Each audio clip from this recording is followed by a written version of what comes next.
The Syracuse women's basketball team is off to an impressive start in the 2025-26 season.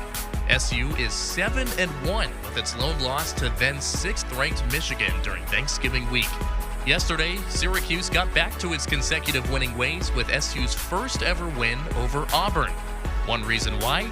Freshman center Uche Izoje, who has been extremely valuable to the Orange.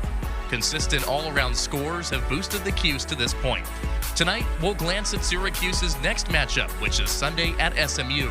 It's another edition of Cuse Countdown, and it starts right now.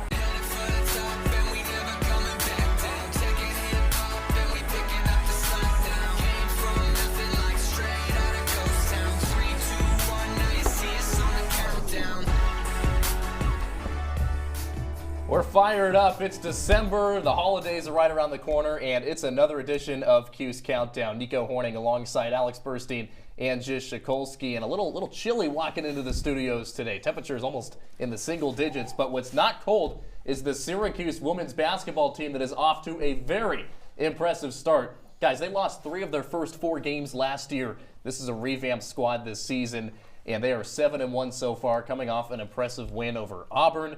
SMU on the other side, coming off a win on their respective court, and they now have a 3-game win streak. But where do you start with this Syracuse team so far, Alex, this season compared to where they were at this time last year? Yeah, well, it's a lot of new faces who we'll get into for this Syracuse squad, but Syracuse really needed to change something. Last year, 12-18, nothing seemed to work for the Orange, and this is an SU program that's been good for the last 10 years. Had some really good performances, and now it finally seems to be finding its footing because of inside physical play, and it's working for SU. Yeah, there was a clear plan this offseason from Coach Felicia Legette-Jack to get big guards, big defenders, and that's exactly what she's done. This has been one of the best defensive teams in the country, only 56 points allowed per game, including a 29-point game against Wagner. I know it is only Wagner, but I mean, look at these scores. They're not allowing more than 70. Last year, that was the issue against a team like St. Joe's, teams like UAlbany, where they just kept giving up buckets. That's not an issue this year. This team is a lot better. It's almost like height wins you games in basketball. Who would have thought? Ever That's guessed? why I don't play, Alex. I know, but me too.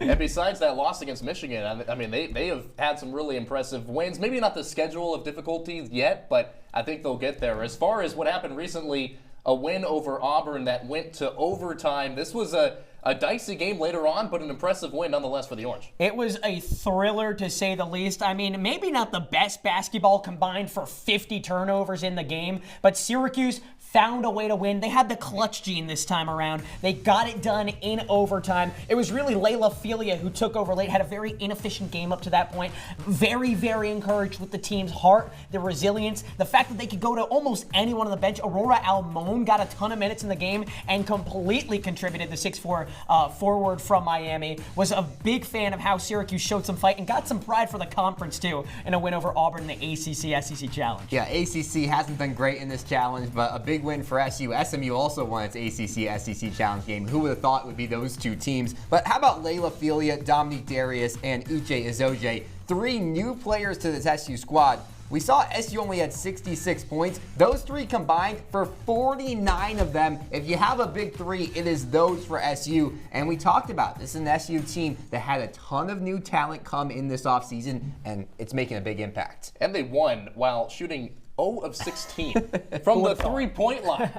When you don't make a 3 in this day and age in college basketball, you're probably not going to win. They did win, though. And someone who was really happy about it was head coach Felicia Legette-Jack. I don't really care about what people think. It's 3 words. We want more. We're coming after everybody that's in our way, in our dreams. And we're going to learn lessons and we're going to win. What does that look like? We'll find out in March. Well, fire me up. Yeah, fire me up, Coach. I'm ready to go out there and play myself. It should translate into the fans. And, you know, she wants a lot from her squad this season, and I think it's a good reason why, because of the backcourt that they've brought in. Dominique Darius, Layla Filia, a couple of newcomers that have really had a good season so far for the Orange. Alex, what's impressed you most about both of them? I mean, I think it's 2 players that had such high expectations out of high school. And with Filia was so good at Michigan before having an eye injury, and now finally in the latter stages of their college careers are really blowing up and doing so good for SU. If you look at Filia in particular, even last night, didn't have a great game for the first 3.5 quarters, but 2 late baskets won the game for SU out of her. She knows how to play in clutch time for Syracuse, and this backcourt is winning game after game for the Orange. I'm really impressed for the most part with their performance at the line. The free throw percentage has been off the charts between the two of them. I love how they're big-bodied guards. They protect the perimeter. They are locked down, and they can score buckets on the other end. The only thing you kind of lose when you run the two of them in the backcourt is playmaking. The assists haven't been great. Only 1 for Filia this year, 2 per game for Darius. That's where you get Angelica Velez off the bench. I'm really a fan of this backcourt, even beyond the two of them, even though they have been by far the team's MVPs so far this season. Not scoring a three-pointer against Auburn, does that scare you at all? Yeah. Absolutely. How could it not? Right? It's the first time since 2004 they didn't score a three-pointer, and that was a game they lost. They didn't score 40 points. They have to reverse course on that. Well, someone who has been extremely reliable is Uche Izoje, who added another double-double against Auburn. This is a huge pickup for Coach Jack in the Orange, and she has been extremely consistent so far. I mean, shoot, when you score that much in the paint, who really needs three-pointers, right, Alex? This is someone who plays well beyond her years, had some professional experience in Japan before this year, but her just instincts to block shots is out of this world. 6'3", long arms, great instincts, just knows how to put herself in the right position, both on offense and defense. She's someone who has who's an attacker on the offensive glass too, gets her own boards, tips it in. I've loved everything I've seen from Uche Izoje so far. I think she could be the MVP of this team moving forward if it comes down to playing a lot of these physical teams like Auburn was yesterday. Had 7 blocks alone against Howard. That's ridiculous. Do you know how hard that is to do against any Division I team? She has just looked so good. And it's amazing because you come out from Japan, the international game of basketball and the U.S. game of basketball, very different. It's more physical here, but it looks like she's a seasoned vet on the court. She has been so good, adjusted perfectly, and it's a big part of why Syracuse is winning so many games. Big pickup for Syracuse, especially with the absence of Isa Varejao from last year. That consistency has been huge for the Orange, and also having a little bit more depth than they did last year. And even Sophie Burrows may have maybe fallen down the charts just a little bit. She hasn't been quite as impressive as I think Orange fans would have originally thought. But, I mean, what do you make of what Burrows can bring to the table at this point after seeing some of the newcomers arrive into their new roles? I'll tell you what she can bring, Nico. Sure. How about great lockdown defense? That's something she was incredible at yesterday. Her shot just hasn't been falling yet, but she is a good shooter. We know that she can get those shots up. Her defense yesterday was immaculate. Had the game-winning steal for all we're concerned. She's 6 feet tall, uses every inch of her frame. I think that Sophie Burrows, yes, maybe she isn't lighting up the stat sheet like she did when she was the second option last year behind Georgia Woolley, but she's really embraced this new role, and she's playing really well in it, too. I don't think she's taken a step back at all. And this is just something Syracuse did not have last year. Players who can come off the bench, score points, assist the ball. I look at Angelica Velez, who's just a straight-up baller. The way she controls the basketball on the court, and more importantly, the way she dishes it off to her teammates. She's not a starter most of the time, but she leads the team in assists. That's how impressive she's been. Just has that heart on the court that you see. There's a couple other players who are backing up her, and it's just been a great tandem for the Orange. And how about Journey Thompson, too? Look at that. Only 6 points per game, but she does a lot of the dirty work inside. She provides you even more height. Very active on defense, has great hands, is always around the ball, is always around the play. I like Journey Thompson's role on this team, too. I like that this team isn't just a bunch of stars playing hero ball, but these are role players who know their role very well. And it seems like they kind of forced the role for Burrows last season. Now they got Thompson, Velez, Big O, more options to go to, and they'll look to improve that on the road. Syracuse 1-1 away from home so far. They haven't had much road time this year, but they'll try and get their second road victory on Sunday against SMU. Hey, maybe you're watching at home right now and you can join in on the fun when we come back, because we're going to play Cap or No Cap and give some hot takes for the women's squad when we come back.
All right, we're supposed to be professional. It's TV broadcasting. It's December. It's some holidays. Let's have some fun. I love the hats, by the way. Thank you. thank you. Yours as well. Little Minion action? Hey, Yeah. you're We the got captain Santa. after all. I am the This captain. really suits you I well. am the captain. That's my role here, I guess. But we're going to play a game called Cap or No Cap. Cap if you disagree, no cap if you agree. I think the younger generation would know that, maybe not some of the older folks. That's what it means, guys. Now you know.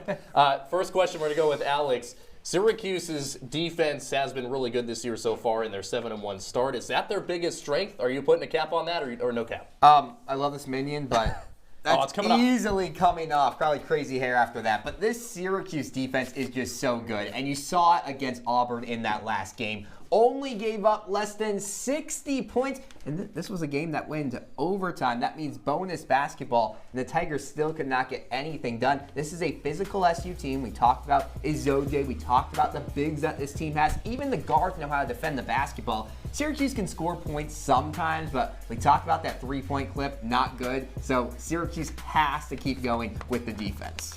You know, I hate to be kind of a Grinch, but I'm going to say bah humbug and take this cap off. No cap for me, too. So sorry, Santa Claus. This defense has been playing out of its mind. When the shortest player in your starting lineup is 5'10" and Dominic Darius, that means you have a tall squad that can defend all parts of the three-point arc and the point, and the numbers show it. 56 points per game. They're averaging tons of blocks, tons of rebounds. Like you said, Uche in the middle has been absolutely phenomenal. I think that if this defense, or if this team really wins anything, it starts with its defense. There's no question in my mind that it's about, especially when your offense can't really get shots going and you're still winning games. To me, there is no question that it's the defense that's the driving force of this team. I was going to say, the defense has got to be good if they're shooting 0 for 16 from the three-point line. So I think you guys are spot on there. Now, transitioning a little bit to the offense, Layla Filia leading the team in points so far, only by a few. There's a few up there above 100 points so far on the year. Jish, I'll start with you. Will Layla Filia lead SU in scoring by the end of the year? You know, I'm getting a little cold. I think I'm going to put my cap back on. That is cap in every sense of the world because of Uche Izoje. She's really come on in these past few games. 20 points against Howard, another double-digit performance against Auburn. I think by season's end, she just gets better looks, takes better shots, and can score more consistently. I like Layla Filia. I think some of her shot selection is a little poor. She kind of scared me with a little inefficient scoring yesterday. I really think that she's going to kind of fall off, and I think Uche Izoje, the freshman, is going to take over as the team's leading scorer. I'll give you one word as to why I'm not playing this cap on, and that's experience. We talked about Filia last year, wasn't playing with Texas, but was on the bench for a team that made it to the Final Four. And how about 2 years ago with Michigan, Filia was matched up with Caitlin Clark. He's experienced getting the best of the best and has scored against the best of the best. I wonder what Caitlin Clark did against her, though. yeah, don't look that one up, right? We're talking about offense, though, and he will lead this team in scoring. So, Filia offensively has been good. Will that result in Syracuse making the NCAA tournament, Alex? It's a few months away, but you got to start thinking about it. I think there's a lot of hope for this team. Last night was a really good step in the right direction, but I'm going to have to put the cap back on here. I guess he likes three. Despicable Me. I do like Despicable Me, and the problem is you need to have a marquee win, and Syracuse has only had one marquee chance so far against Michigan, and it was an embarrassment, an absolute smoking by Michigan over the Orange. Auburn's a good team, but Auburn's actually below Syracuse in the net rankings. You look at Duke coming up in a couple weeks, below Syracuse in the net rankings. Syracuse is going to get wins against middle-of-the-pack teams, high-pack, I'm not sure. Alex, I'm really glad you put that hat on because that take is absolutely silly. Look at this. He absolutely deserves to wear this hat because you know why? There's no cap at the fact that Syracuse will be dancing in March because they just beat Auburn. They beat Utah. That's two teams from two Power 4 conferences. Yes, they might have not had the marquee win yet, but you know what conference they play in? The ACC. Chock full of teams that are going to go dancing in March. So Syracuse, you want to talk about playing the best of the best, getting that experience. That's exactly what Syracuse is going to do, and I think they're probably going to pull out some more ACC wins than they did last year. This team is very reminiscent of the 2023-24 one that did make the tournament. I say no cap. I say Syracuse makes March Madness this March. Let's fix this a little Thank bit. you. I appreciate that. There You're we the go. captain, There we go. steering He's the back. ship. Captain Nico's. That's the job. I think Syracuse has a good shot at making the tournament. We'll see if it happens. Still plenty of basketball to be had. And speaking of opponents, we'll talk about SMU on the other side when we come back. Don't go anywhere. The Mustangs hanging in there after a slow start to the year.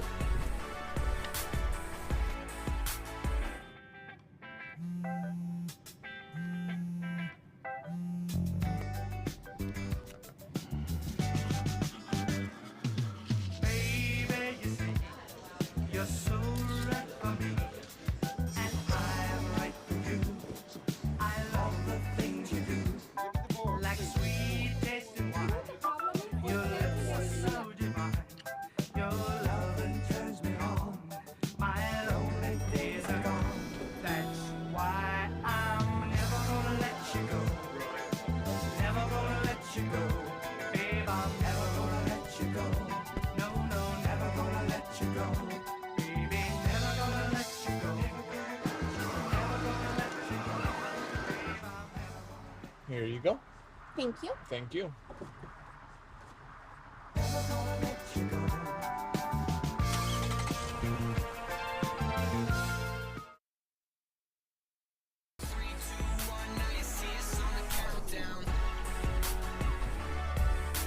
Back here on Cuse Countdown, we're done with the caps. We're back to our hair. I fixed Jish's up a little bit. Thank I you. can see your face. Really Looks great. appreciate It it. looks Thank great. you so much. Alex Burstein, Jish Sokolsky, I'm Nico Horning. Guys, it's time to dive into this SMU team a little bit, which Syracuse is playing on Sunday. Relatively new to the ACC after the expansion. A bad year last year, a brutal season for the Mustangs. But Alex, how would you view SMU, at least coming into the ACC? Where do they stand amongst some of the other teams? It hasn't been a great start for SMU, and even the last 7-8 years have not been great for the Mustangs. But let's get rid of the past. Let's focus on this current Mustang squad. They have 15 new players, a completely new coaching staff. This is a brand new SMU squad. So while sure, SMU has struggled in the past, even had a couple of rough games to start off the season, you cannot judge the past. This is a new team. Well, Alex, no pun intended, but I'm going to tell you to hold your horses. This is a team that went 2-16 in the conference last year, lost 14 straight to end the year, haven't been to the NCAA tournament since 2008. Look at that, 5 years ago in the COVID season, they went 0-6. I'm not forgetting about that anytime soon. It's as permanent over this SMU program as the death penalty for the football squad. I really think that this SMU team, just because they found some success recently, I don't think we can just forget about the past. They were 7-9 at home last year, including some of those non-conference games. They're 3-2 at home so far this season on a 3-game win streak at the moment. A good win over Arkansas, Jish. Does that change your mind at all based on this season's performance compared to last year? It definitely is a improvement, but I think that you can't, again, they've lost to teams that are just so bad. They lost to a 1-6 Grand Canyon team, and what, 3 of their 4 wins have come against teams with the net rankings of 352 in Grambling State, 295 in Winthrop, and 193 in Southern Miss. Yes, Arkansas, a great win, but so far, they cannot say that this season has been so much better when they're losing to bad opponents like Grand Canyon, who's only won 1 game this year. I think SMU still has a long ways to go. They're trending in the right direction, but they still a long ways to go for SMU. You know what Grand Canyon and SMU have in common? What's that? They both have new head coaches. This is a new team, and they are figuring it out. I don't care about the first 5 games of the season when your entire starting 5 was new players. I care about the last 3 games. I really care about this performance against Arkansas. The entire second half, lockdown defense by SMU. The Mustangs look good for the first time this season, and if you can build on that going into ACC play, that's how you become a good program once again. Well, we'll see if they can do that. Still plenty of time to go in the season and some more ACC games on the way after the new year. As far as SMU's coach that you just brought up, Adia Barnes actually drafted, I got to shout this out, the Sacramento Monarchs when they were still a WNBA team back in 1988, and then she went to go play for Arizona, coached at her alma mater for 9 years. Now she's at SMU. Alex, your thoughts on this hire in year 2 now?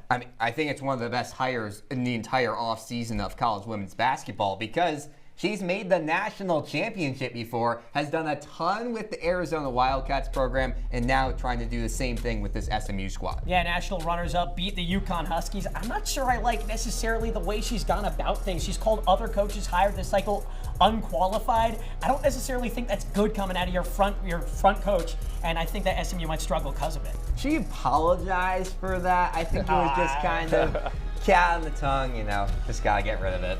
All right, well, they got a good backcourt as well. It starts with Ty Skinner. And Jish, what has impressed you about Skinner? Because she's very comparative to Layla Filia for Syracuse. Well, Ty Skinner, her prom senior year got canceled. She's a super senior. She's got tons of experience, and that's a big reason why she's been one of the leading scorers for the Mustangs this season.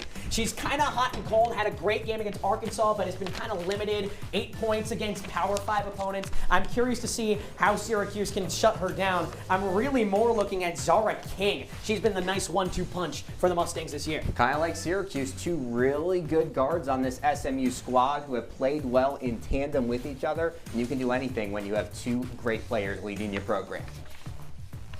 King also from Brooklyn, so we'll see how that backcourt fares against Syracuse, who also has a good backcourt. And sometimes SU and SMU don't have to dig into their depth if their perennial stars are playing well, and this leads us into our marquee matchup with Layla Filia for Syracuse against SMU guard Ty Skinner. Alex, what do you project when these two square off?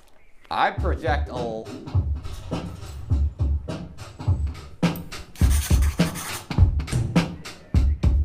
Well, Nico, I project a lot of points and a lot of good ball handling because Layla Filia and Ty Skinner have both been leaders because they're both really experienced in college basketball. And let's look at what has made both of these two players so good. We'll start off with Ty Skinner, the leading scorer for this SMU squad. She's right here, passes off the ball, but just watch how she moves around the court. Gets wide open on the left wing, splash, easy as day. And we'll go over this again in slow motion.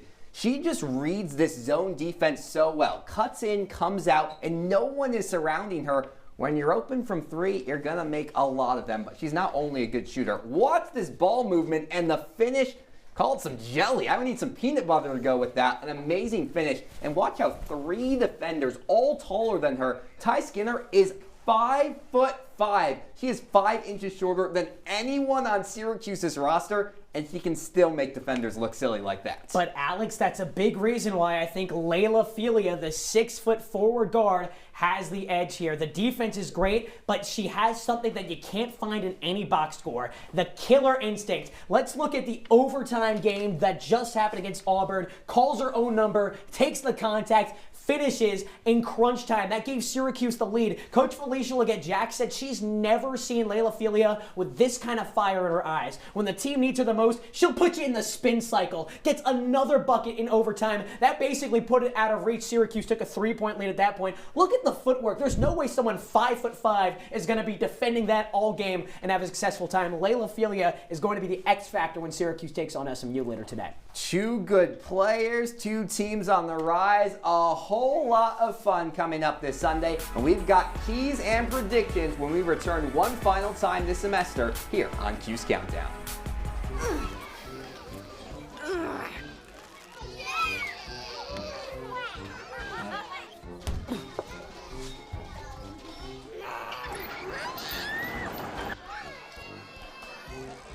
If you love them enough to crawl into a play place to get them to come down,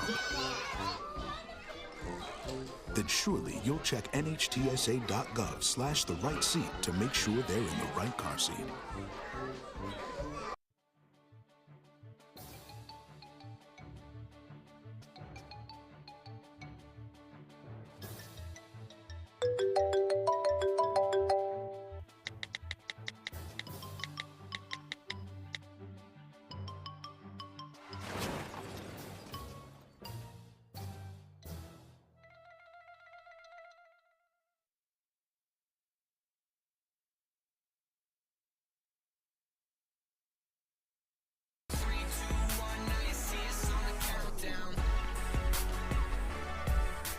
Welcome back to Cuse Countdown, wrapping up shop with Alex Burstein and Jish Sokolsky. I'm Nico Horning. Now, this is usually our time when we dive into the upcoming schedule, give you our keys, predictions for the next game. That would be Syracuse SMU on Sunday. But guess what? There's some more important stuff going on tonight here at CitrusTV, and that is our producer's final show for this semester, for the year. And we got to give a great shout out to Grace Bartels. Some great photos here. We thank Grace for all of her hard work in their last 4 semesters as an associate producer for Cuse Countdown. Yeah, 2 years with this show. So many great games, some not so great Syracuse games as well, but a lot of great television produced. Absolutely. Just came in and completely helped turn this show around. Cuse Countdown has improved leaps and bounds ever since Grace Bartels took the producer chair. So Grace was awesome. Jocelyn's awesome. And guess what? It can't be done without our executive producer, Dan Papillo, or as we like to say, DPAP around here. I have many memories with DPAP. We actually went to a Monster Jam event here in Syracuse. Sat in the upper deck. Couldn't hear the next day, but it was fantastic. And we got a nice tribute video for Dan. Thanks for all you've done. Hi Dan, congratulations on your last show's the EP of Cuse Countdown. I'm so proud of you, and I'm so proud of how far this show has come under your leadership this year and even as an EP. You've brought this show to new heights, and I can't believe that this is your very last one. Congratulations again, and good luck with everything in the future. You deserve it. Hi Dan, I just wanted to say congratulations on your amazing run as an executive producer of Cuse Countdown. I'm so incredibly proud of what you and your team have accomplished in the past year. Crazy to think back to when I barely knew you and we were on a producer team together, and then all the amazing memories we made, you know, singing Disney songs late at night and driving you back to BBB to find tampons on your door. But I wouldn't have changed any of it for the world. I'm so proud of you, and I can't wait to see the amazing things that you do in the future. CC love. Hey, Dan, congratulations on an incredible year as the executive producer of Cuse Countdown. I'm really proud of where you've taken the show over the past 2 years, from an associate producer to now the executive producer. You've done some really incredible things for the CC family. Really, really proud of what you've done, dude. Congratulations again, and as always, let's go Mets. Congratulations, Dan, on finally being washed, or finishing your CCEP tenure, whichever one did you prefer. But, look, over these past 2 years, I've seen you grow from AP up to EP, and I couldn't be prouder of the producer and the person that you've become. You made the show into your own with Jocelyn, Grace, and Jason, and really, it has grown to new heights, and it couldn't be done without you. So really, congratulations for all the hard work and everything that you've done. Love you, brother. Let's go Islanders, baby. Dan, congratulations on an unbelievable tenure as Cuse Countdown executive producer.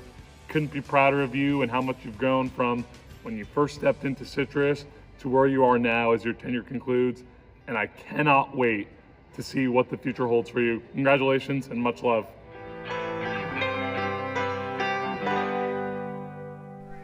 Crazy how someone who likes the Mets, Jets, and Islanders can be so good at this whole TV thing. It's insane, but you got to love the commitment that all of the producers brought. And, you know, we got to give a shout out to Jocelyn, who put a lot of time and effort into this show as well, was in charge of our pre-open that we had recorded every week. And it was a lot of fun, you know, building memories, not only during the show, but also in the production with all three producers. So we thank Dan, we thank Jocelyn, we thank Grace. And let's get to our predictions between Syracuse and SMU. Alex, I'll start with you. What are you thinking for Sunday's game? I think Syracuse is going to get a big win in this one because such good rebounding, such good defending. 74-57, Syracuse should handle the Mustangs in this one and improve to 8-1. A quick shout out also to Jason Stalakis, the fourth producer of Cuse Countdown. I think the defense for Syracuse might be a little bit too much for SMU to handle, even coming off a big win. Syracuse is just that team. They're going to lock them down. I truly believe that Syracuse will hold SMU to under 60. Yeah, 60 points. Syracuse will win this one 69-51. It's a pretty nice win for Syracuse, if you ask me. Well, we'll see if the Orange can add their 8th win, and Jason is someone that has meant a lot to the show as well. I always think 3 in my mind. I got 4 as well. Jason actually came up with this plan to surprise Dan as well, and all of a sudden I'm forgetting his name. So, no respect. No, you got to love Jason. What have you guys been your favorite memories of the show so far this semester? It could be with the producers, it could be us. What have you guys enjoyed the most? I love that cap segment, by the way. Oh, yeah. I mean, there's been no better time than staying up late with this team, creating this show week in, week out. I've never really understood the appeal of being here late at night, but this team has really made me see it. Gotta love this CC crew. CC love as always. And who didn't love talking some field hockey? Oh, that was great. Of course. Great show. First show against Stanford. All right, thanks so much for joining us all semester long with Alex Burstein, Jish Sokolsky, our great producers, and Dan Papillo's final show here on Cuse Countdown. I'm Nico Horning. Have a great rest of your day.